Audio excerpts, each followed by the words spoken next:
ஒரே நாளில் பணக்கார ஆயிடலாங்க. ஒரே நைட்டில் பணக்கார ஆயிடலாம். ஓவர் நைட்டில் எல்லாத்தையுமே சம்பாதிச்சலாம்னு சொல்லக்கூடிய இந்த கல்ச்சரை நம்ம பார்க்குறோம் இல்லைங்களா? குறிப்பாக இன்னைக்கு இந்த நவீன காலத்தில் இது நிறைய பரவிச்சு. குறிப்பாக சோஷியல் மீடியா, சமூக வலைதளங்கள். ஒரே நாளில் கோடீஸ்வரன் ஆகணுமா?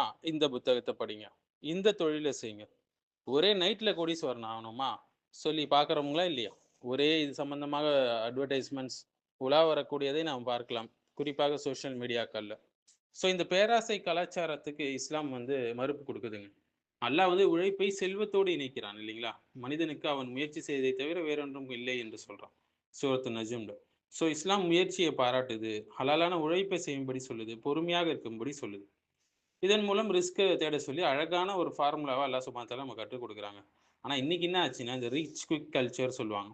ஒரே இரவுல கோடீஸ்வரன் ஆகலாம், 10% லாபம், 100 மடங்கு லாபம், வேலையே வேணாம், ட்ரேடிங் பண்ணால் மட்டும் போதும்னு சொல்லி இந்த மனநிலை வந்து குரான் கற்றுத்தரக்கூடிய இந்த உழைப்பு மையமான வாழ்க்கைக்கு எதிரானது சொல்றேன். அல்லாஹ் சுப்ஹானஹு சொல்றேன், இந்த உலக வாழ்க்கையை ஏமாற்றக்கூடிய இன்பம் என்று சொல்றான். அதை தவிர வேறு எதுவும் இல்லைன்னு சொல்றான். இன்னைக்கு நம்ம பார்க்கலாம் இல்லைங்களா? லேம்போ லைஃப் ஸ்டைலு, 30 நாள்ல ஃபைனான்ஷியல் ஃப்ரீடம், 25 வயசுலயே வந்து நீங்க ரிட்டயர் ஆயிடலாம்னு சொல்லி, பெரும்பாலும் இது பேராசையை விற்பனை செய்யக்கூடிய விளம்பரங்கள் தான், வேற ஒண்ணும் கிடையாதுங்க. பெரும்பாலும் இது ஏமாற்றக்கூடிய விஷயங்கள் தான். பிறர் செல்வத்தை அநியாயமாக உண்ணாதீர்கள் சொல்லி அல்லாஹ் சுப்ஹானஹு வ தஆலா எச்சரிக்கிறான். இன்னைக்கு இதனால தான் நிறைய scam coins, fake investment scheme எல்லாமே அதிகரிச்சுச்சுன்னு சொல்லலாங்க.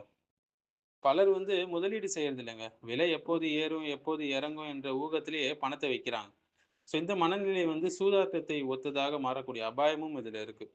ஸோ பேராசை மனிதனை அழிக்கும் என்று நபி ஸல்லல்லாஹு அலைஹி வஸல்லம் ஹதீஸ்ல நம்ம பார்க்கலாம். ஆதமுடைய மகனுக்கு தங்கத்தால் நிரம்பிய ஒரு பள்ளத்தாக்கு இருந்தா கூட இன்னொன்னு விரும்புவான் இருக்கணுமேன்னு சொல்லி. ஸோ இன்னும் கொஞ்சம் லாபம், இன்னும் ஒரு ட்ரேட் தானே, இன்னும் ஒரு காயின் தானேன்னு சொல்லி பேராசைக்கு முடிவே இல்லாமல் போகக்கூடியது இந்த ரிச் குயிக் கல்ச்சர் என்பது. எப்பவுமே ஞாபகம் வச்சுக்கோங்க, ஹலாலான வருமானம் தான் நமக்கு பரக்கத்தை தரும். நபி ஸல்லல்லாஹு அலைஹி வஸல்லம் ஹலாலான தொழில், நேர்மையா வியாபாரம் பண்ணி சொல்லி சொன்னாங்க. அமானத்தை பாதுகாக்க சொல்லி சொன்னாங்க. இதெல்லாம் என்கரேஜ் பண்ணியிருக்காங்க.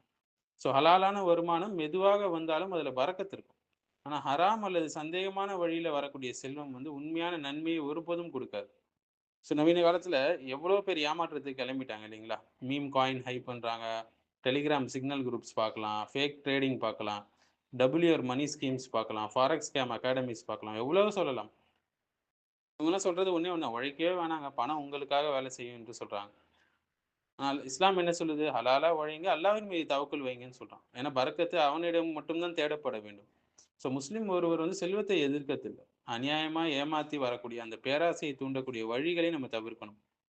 ஸோ இந்த ஒரே இரவுல செல்வந்தன் ஆகணுன்ற மனநிலை வந்து குர்ஆனும் சுன்னாவும் வலியுறுத்தக்கூடிய இந்த உழைப்பு, பொறுமை, ஹலாலான வருமானம், நிதானம், அல்லாஹ்வின் மீது தவக்குல் வைப்பது, இதற்கு எல்லாம் முரணாக இருக்கக்கூடிய ஒரு கல்ச்சர் தான் இந்த ரிச் குயிக் கல்ச்சர் என்பது. ஸோ இது போன்ற அநியாயமான, ஏமாற்றம் தரக்கூடிய, பேராசையை தூண்டக்கூடிய வழிகளை ஒரு முஸ்லிம் ஒருபோதும் என்கரேஜ் பண்ணவே கூடாதுங்க.